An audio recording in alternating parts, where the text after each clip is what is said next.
Okay, so I'm going to talk about development of pipelines on local machines.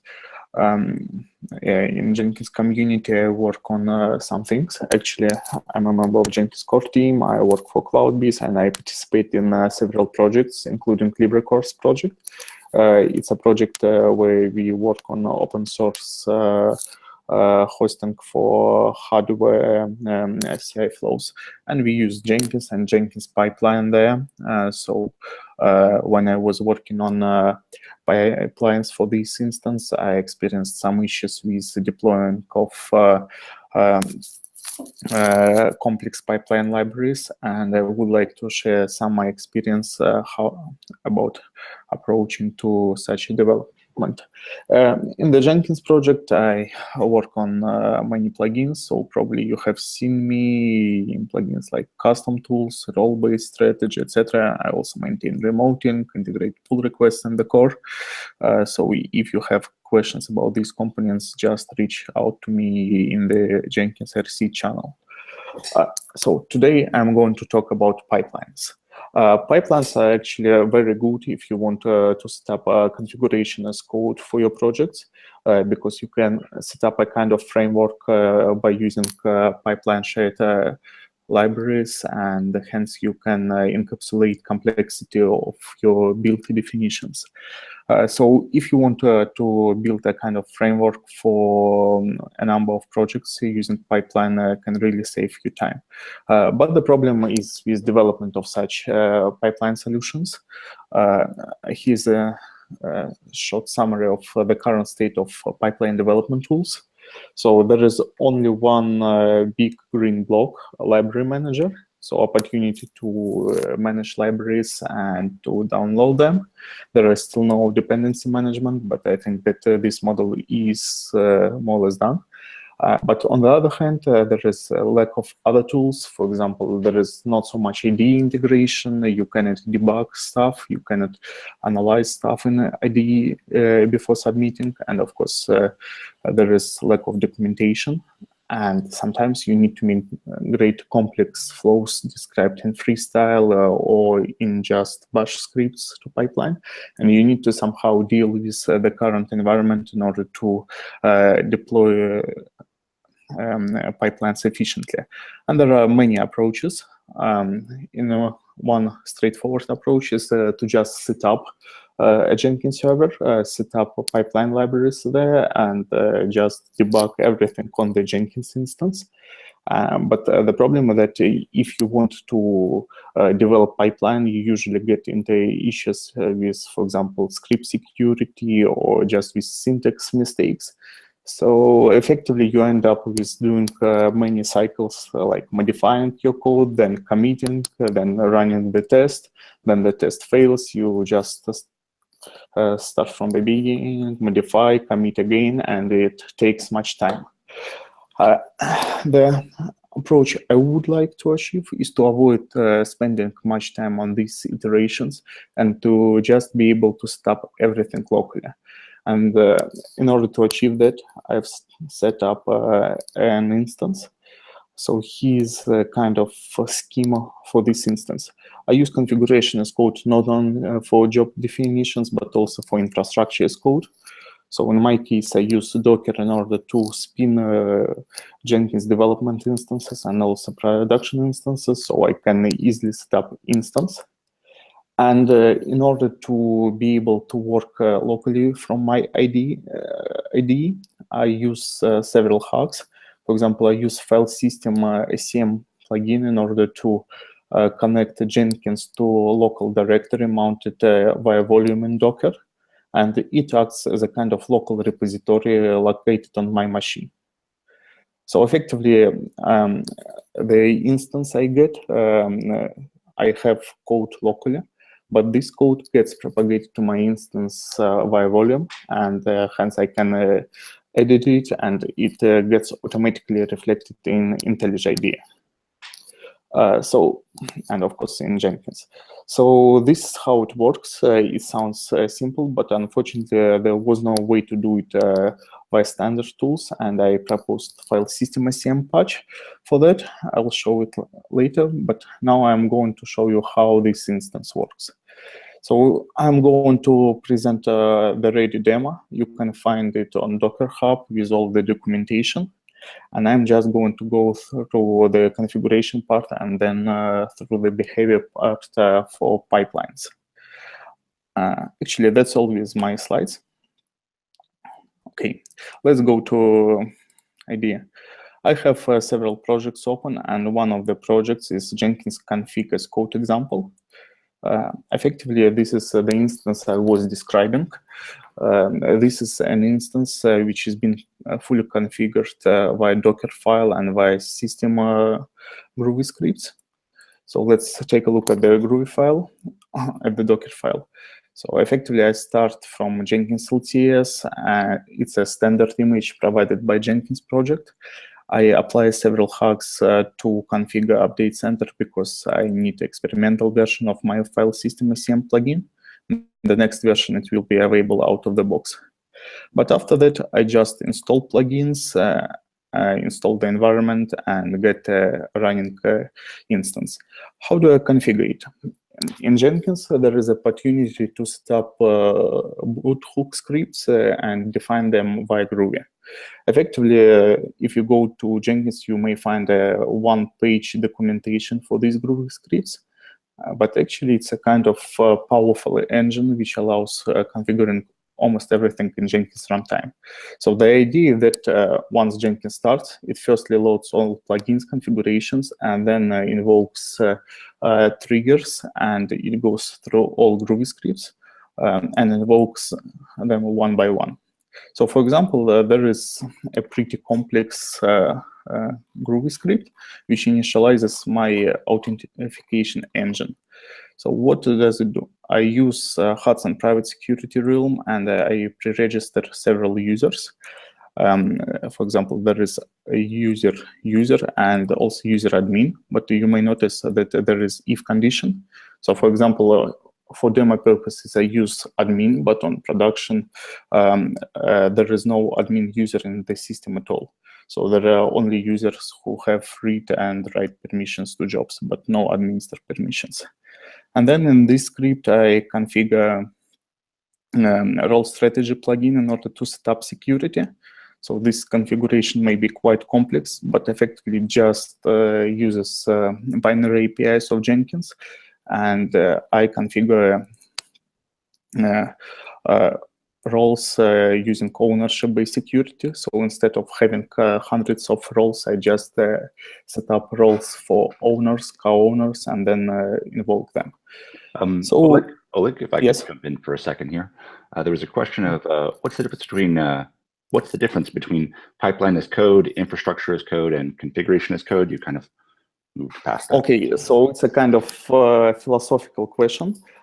So when I say configuration as code, I mean that it's a combination of infrastructure as code, so your system configured as code, and also configuration of jobs, which is called pipeline as code in Jenkins project.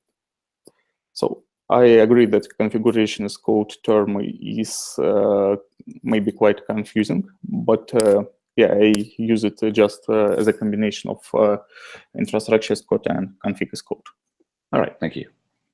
Okay, so here's my instance, and you may see that there are other files. For example, I configure Docker in the same way. So I I use yet another Docker plugin. Here's the configuration. You may see that this code is almost declarative, but actually it's just a feature of Groovy language, and effectively it's fully valid Groovy code constructed from Java APIs. And moreover, since I use IDEA, I can define a virtual POM XML with dependencies on all plugins I use. And I get a kind of virtual Jenkins plugin, which I can verify. So I can verify that all this code is syntaxically correct. I can run a static analysis. I can even debug it. If you want, I can show it later. And yes, it's a kind of valid scripts. If we talk about pipelines, so here's an example. I have a kind of local pipeline development library, and this library just this Groovy script just checks existence of particular directory on the Docker image. So it's a mount, and we just take it from external source. And then if we find it, we set up a new folder, pipeline library. And there we define a library configuration, which takes definition from file system SCM plugin, so from this location. And then we just enable this library by default. After that, we go through additional directories and initialize extra libraries I may want to use in my project. So for example, if I develop a project with 10 pipeline libraries in parallel, I can just get snapshots of all of them in my environment, and I do not need to commit all 10 ones in parallel if I modify something. And after that, I just set up several reference jobs. So it's how it works under the hood. Let me show you how it works in a demo. So here's a configuration of plugins I install. Since I use Docker, I can just run the build of the image. Build of this image for the first time will take lots of time for sure, but since everything is cached, I just launch it, and that's it. They think that I install plugins once and only once when I build the image. So when I run the image, I do not need to configure anything else. So here's my command line. So what do I do here? I just start the image. I pass Maven repo just to have a Maven cache. Actually, I pass it to agents as well. And then I specify volumes in order to pass pipeline library and extra pipeline libraries which I may want to use. And that's it. I also use devhost, just a callback for Docker in order to connect to the instance.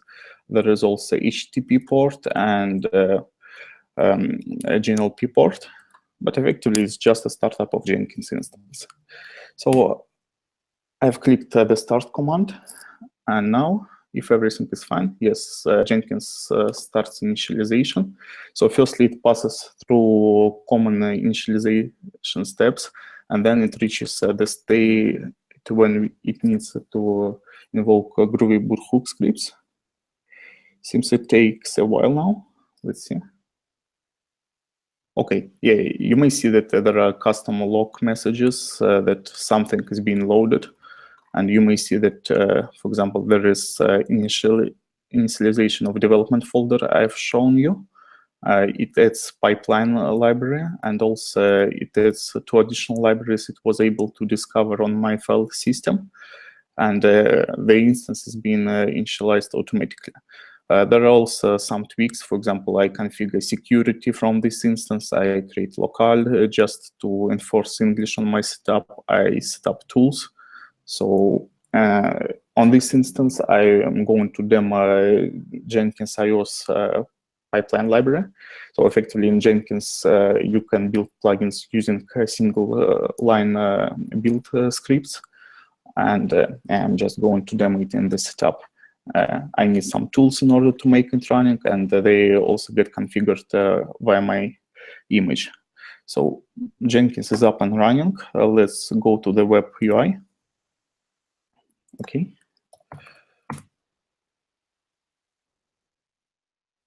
Yeah, I'm going to log in as admin just to be able to show you something. So here's my image. Everything has been initialized automatically by configuration as code. There are several folders. Today I'm going to show you only the development folder. And there is pipeline library folder I've mentioned. So there are several jobs initialized by the script. If we go to the configuration page, we may see that there is configuration of pipeline library, which uses file system SCM, which pulls from master. It's a default version. Obviously, it doesn't really matter for file system SCM, but we just comply with the web UI. And that's it. So when I launch whatever job in this instance, for example, there is a build of job restrictions plugin. Let me show you configuration of this job. It just invokes build plugin. So it's a script in Jenkins which performs all build steps, and it's a thing we use on Jenkins. So if we go inside, it's a pretty complex script. So here's a build plugin. Effectively, it's not even a method, it's a global variable. It performs builds of plugins on several platforms like Linux, Windows, on particular JDK versions, and it has additional options which enable, for example, find bugs, check style, etc. And everything is configured in the script. But as a plugin developer, I just need to set one line Jenkins file in my repository, and everything builds automatically. So here's this Jenkins file. You may see that I take it locally, not from the repository, just because I don't have a Windows label on my instance. But everything else happens for the local build. So we can just start the build.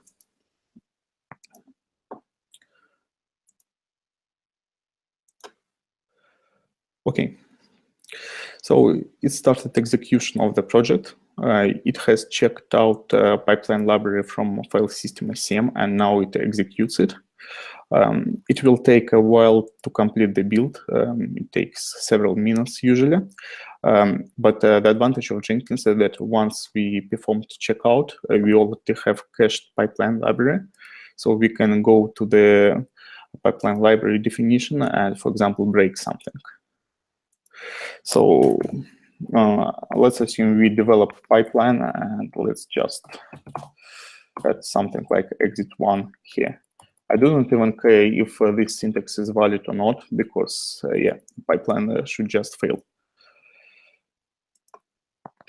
Okay, I click build plugin, and here's a failure of the second build. What does it say? Yeah, no such method to exit. So I just modified the thing. This container with Jenkins runs in Docker. I use Docker for Mac, so effectively it's even located on the remote virtual machine. But for the developer, it happens transparently. Moreover, I can do it not only on the library level, but also on the job level. So I have another job called Apache HTTP Client API plugin. Actually, it's one of the new plugins. And in this plugin, I have a Jenkins file, which is located locally. And in this job configuration, this job is also located in file system SCM. So I check out not only the pipeline library, but also the Jenkins file itself. And if I launch it here, it also starts executing, and hopefully it fails. Yeah. So it's also a local execution. Okay, it fails. So also no such method. I've just broken the build definition. If I fix it, the build will pass. So effectively it demos how to configure the instance. So let's go back to our pipeline library. So this build has successfully passed. We can see test results, we can see find bugs, everything happens from pipeline library. But as I said, now I can develop the things locally. And if I need to define multiple libraries, I can also do it via the system configuration. Because the only thing I need in my configuration as code setup is to specify additional sources. So here I just go, yes? So I was wondering, this is really interesting. Are you actually, do you have any recommendations for how you test the libraries themselves? Is that what you're sort of doing here, or are you? talking about the plugin? Yeah, so this is rather about development. Okay. I just develop the stuff. If we talk about testing, I would definitely recommend frameworks like Pipeline Unit. Unfortunately, we don't have a demo today, but it's something I use in my production libraries. It can be well combined with the following approach, because let's take pipeline library. Unfortunately, in Jenkins.io, we don't have tests so far, but hopefully I will create a pull request for that soon. So we have SRC folder, but if we wanted to add tests with pipeline unit, we could add tests there, and then we could have a single repository with tests and plugin. And then using file system SCM plugin, we could be able to launch tests directly from Jenkins, also on the local instance. Great. So even with pipeline unit, we can combine that. Nice. Okay. Okay. Are there any other questions? I guess no. Actually, there is one more, which is if somebody wanted to get started with this, do you have a link to the resources? Yeah. So this is just a proof of concept approach. You can find all the demos here. So there is a demo on Docker Hub, which provides just a running instance you can start and modify. If you're interested, there is a repository in GitHub, so you can just fork it, and then you can modify it. If you're interested in more advanced demos, you can go, for example, to GitHub LibreCore CI. So it's a kind of work in progress project which also uses the same configuration. You may notice that there are some changes in the configuration of Groovy scripts. So instead of using all scripts on the top level, I have Groovy Bootstrap. Effectively, this thing which implements Groovy class loader and error handler. So here I can use Groovy classes and other advanced things to configure my instance. It simplifies scripts a lot. For example, I've already presented authentication matrix initialization, but here I just use ownership-based security helper in order to define the things. So it simplifies the configuration. And for particular things like Docker, it becomes even more fancy. So for example, I moved Docker Cloud Templatizer to a library, and then I just create something from a template, then define extra options I need, and get multiple configurations for images in a short script. And it's still a fully valid code which you can even debug from your IDE by connecting to the Jenkins instance. Neat. All right. Well, I'll make sure that let's make sure that the links to these resources are on the online meetup, and also I'll add them to the description of the video when we're done with this live cast. So the meeting, I'll add all resources. Great, thanks. Okay, so that's all from me. If you have any questions, just follow up in the RC channel. Great. Thanks, Oleg. Okay, thank you. All right.